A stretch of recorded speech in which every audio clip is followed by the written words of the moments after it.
جس انجیل کی پیرابل کہتے ہیں اس کو، تمثیل کا ذکر میں نے کیا ہے، وہ یہ ہے کہ ایک پاکستان کی تمثیل انجیل میں دی گئی ہے انگوروں کے باغ کی، کہ مالک نے، یہاں مالک سے مراد خدا ہے، مالک نے اپنے انگوروں کے باغ کی حفاظت کا کام نوکروں کے سپرد کیا،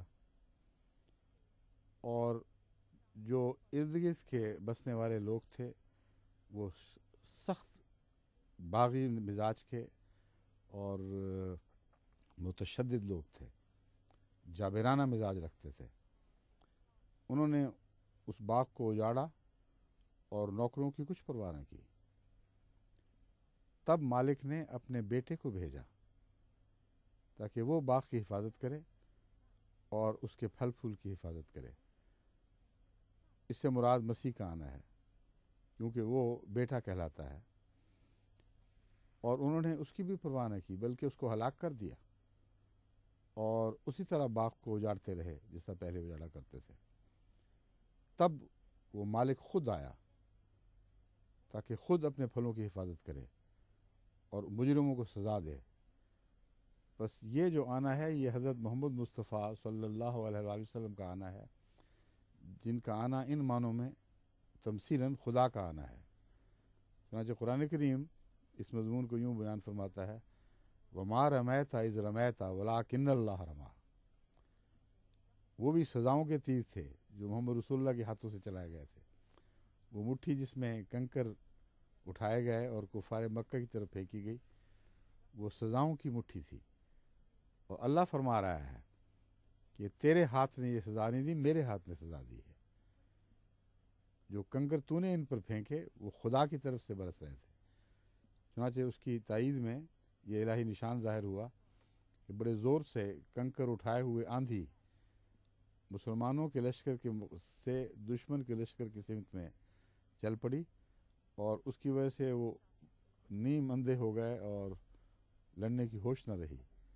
یہ روایت بیان کی جاتی ہے، مگر اس روایت سے قطع نظر قرآن کا یہ کلام دراصل انجیل کے اس کلام کے ساتھ وابستہ ہے، اس کو پورا کر رہا ہے کہ بالآخر خدا نے فیصلہ فرمایا کہ میں خود ظاہر ہوں گا، اور جو شخص اپنے وجود کو کامل طور پر اپنے مالک یا آقا کے وجود میں ضم کر دے، اپنا کچھ بھی باقی نہ رکھے، کلیتاً 100% اپنے محبوب اپنے آقا کو ہو جائے، اس کو تمثیلاً وہ نام دینا اس کا شرک نہیں کہلاتا، وہ اس کے عجز کے کمال کا اظہار ہے۔ یعنی وہ نہ رہا اور وہی ایک رہا جس کی عزت میں اس نے اپنے وجود کو فنا کیا، جس کی محبت میں اس نے اپنے نفس کو کالعدم کر دیا، بالکل غائب کر دیا۔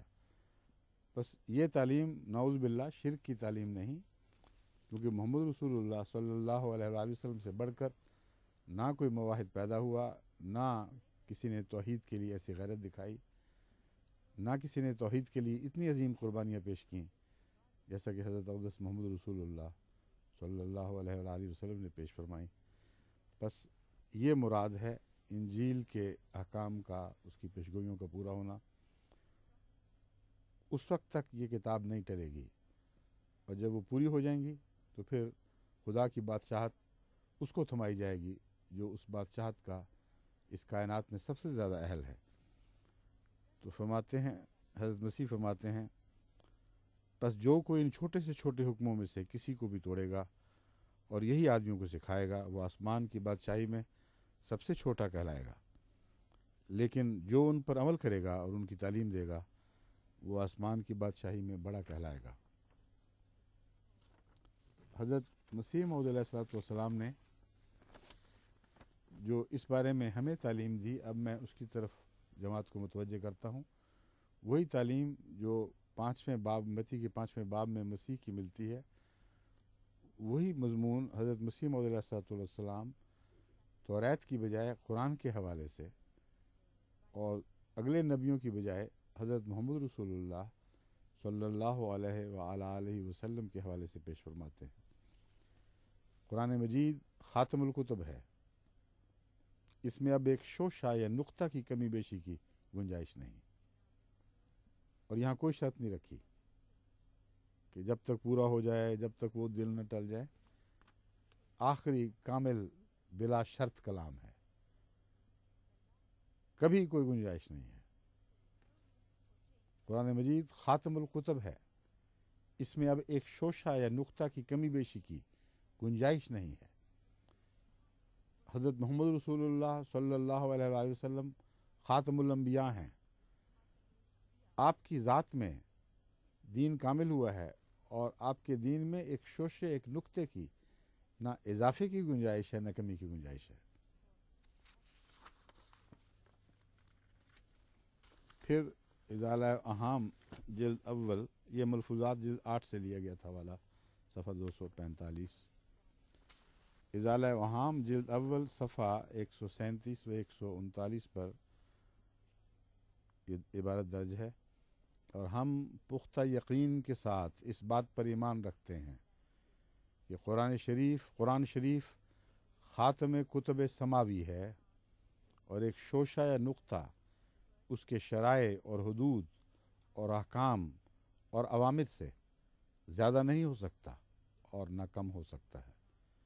اب کوئی ایسی وحی یا ایسا الہام من جانب اللہ نہیں ہو سکتا جو احکام فرقانی کی ترمیم یا تنسیخ یا کسی ایک حکم کو تبدیل یا تغیر کر سکتا، کسی ایک حکم کا تغیر یا تبدل کر سکتا ہو، یا ایک حکم کو تبدیل یا تغیر کر سکتا ہو. اگر کوئی ایسا خیال کرے تو وہ ہمارے نزدیک جماعت مومنین سے خارج اور ملحد اور کافر ہے. بس جماعت احمدیہ کو یہ ہمیشہ پیش نظر رکھنا چاہیے، اور رکھتی ہے پیش نظر. دشمن جو چاہے باتیں کرے، ہم دشمنوں کی باتوں سے بے نیاز ہیں، کیونکہ مسیح کی پیشگوئی تھی کہ تمہیں طرح طرح کی دل آزار باتیں کہی جائیں گی. اور قرآن کریم نے بھی فرمایا ہے کہ مومنین کو تو دل آزار باتیں ضرور کہی جائیں گی، کیونکہ وہ کوئی قدم نہیں رکھتے خدا کی راہوں پر چلتے ہوئے جس پر ان کے دشمنوں کو طیش نہ آتا ہو. ان کی زندگی دشمن کے لیے ایک دل آزاری کا وجود بن چکی ہے. بس یہ بحث نہیں ہے کہ آپ کلمہ پڑھیں تو دل آزاری ہوتی ہے. آپ تو گلیوں میں چلتے ہیں تو قرآن گواہی دیتا ہے کہ آپ کے ہر قدم پر دشمن کی دل آزاری ہو رہی ہے. اس دل آزاری کو آپ کیسے مٹا سکتے ہیں جو مومن کی تقدیر میں لکھی گئی ہے؟